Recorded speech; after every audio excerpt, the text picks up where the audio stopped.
Hi, this is the Democratic Alliance Labour Watch. Thank you very much once again for coming on air. I appreciate it. Sunday, the 25th of April, in the evening. Thank you very much for tuning in. And once again, I'll ask you to distribute this through Facebook or whatever other means onto everyone else. It has been an interesting week this past week. We've seen all sorts of issues happening. And the world of work is starting to hop up again. With the vaccinations now almost two-thirds to the medical fraternity, they are talking about the next group, those over 60. So I'm one of the lucky few over 60, and they'll start getting those vaccinations out. But it's interesting that the world of work is starting to hot up again, and we are seeing some green shoots, especially in the Cape Province. Many of the companies are looking to possibly invest here, create jobs. I know there's one big group that is going to be creating 10,000 jobs here in the Western Province, very much hand in glove with the Western Province provincial government, and of course with the local city council, both provincial government and the city council, DA run, and very strongly trying to encourage job creation.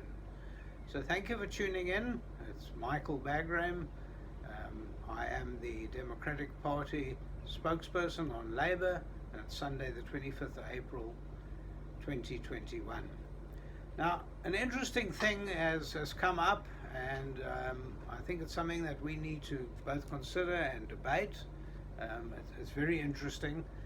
The Minister of Health, Dr. William Keyser, on behalf of the National Department of Health, has published draft regulations, listen to this, for the establishment of a no-fault compensation fund for injuries caused by COVID-19 vaccination. So now, as you know, I know it's only 1 in a million, and I do recommend that everyone has the vaccine, but of course it's entirely up to you. Not compulsory in South Africa, and it's certainly not compulsory in any workplace to have the vaccine. There will be arguments about pressure brought upon people to have that vaccine. It's another discussion for another day, but if you do have the vaccine and you happen to be one of the unlucky few, 1 in a million, that has a bad reaction or gets injured through that vaccine, one has to be sure that you have some sort of recompense at the end of the day. What happens if you have it, you have a nasty reaction, you can't work for 6 months, and where do you turn? So Dr. William Keyser, on behalf of the National Department of Health, has put together these draft regulations. It must be specifically stated that this is a no-fault compensation fund for vaccine injury, and it hasn't been formed yet. They're trying to form it. There are various ministries that are involved, and they're still taking into account the commentary from the public, and they're getting legal advice from the parliamentary legal advisors. Very interesting. I don't know who's going to control this fund. It might be another fund where people can start grabbing money, putting in all sorts of strange requests. But you know what happens? Unfortunately, the administration of the current government in South Africa is fraught with illegalities, fraud, everything you can think of for people to try and take money away. And this might be another area in which you could start stealing money. And I'm hoping that's not the case, because we do need this compensation fund for vaccine injury. And as the vaccine rollout is slowly starting to reach the non-medical public, it is vital to have some sort of cover for injury caused by the vaccine rollout. There have been reports worldwide of reaction to that vaccine and possibly injury due to the vaccination. The scheme then will be an essential part of the COVID-19 vaccination rollout, which is the most critical component of the national plan and response to alleviate, contain, and minimize the effects of the disaster. Now at least government is waking up, a year too late, but they're waking up and saying we do need to vaccinate, we need to roll it out quickly. We know we've messed up in the past. I think they are shouting mea culpa, but at the end of the day, we are slowly getting that vaccination out there, and government is recognizing that the worldwide experience has been that there are one or two people that are getting injured, and they need to be protected if they do get the injured. The cabinet minister responsible for health, in consultation with cabinet member responsible for finance, must designate the account for the fund. The Minister of Finance will issue directions in handling the finance of the fund and the oversight of the scheme. Again, the experience has been with the current government and the current governing party is that when there is money to be taken, money is then taken. And we're hoping that on this occasion, and we're warning on this occasion, make sure that it's not leaky. Make sure that people don't get their hands in the till and start taking the money. We know that the money is going to be needed for someone who does get injured.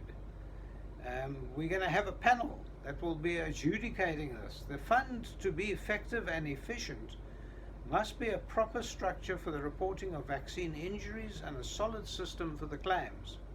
The Department of Health will appoint an adjudication panel and an appeal panel to deal with the adjudication and of the appeals in respect of the claims. The panel must be suitably qualified, in other words, doctors, medical personnel, who can assess whether the injury is in fact from the vaccine and how bad it is, how permanent it is, etc., and then try and assess what the costs will be to set this up. Any person who has suffered a vaccine injury as described by the regulations is eligible then for compensation. The regulations will very carefully outline what vaccine is covered. In other words, you can't just have any old vaccine, it must be an approved vaccine by the government, and if that's the one you had and you have a reaction, then hopefully this fund will then cover you. Severe injuries resulting in permanent or significant injury or serious harm to a person's health will then be covered. Even the resultant death obviously will be covered. I don't want to scare anyone off from having that vaccination. It's absolutely vital that you do have it, because that is in fact the only real guard against you getting COVID-19 and suffering the consequences of same. And it is dropping all over the country. We're hoping that it will drop sufficiently to have no more lockdown. We're still in lockdown period 1.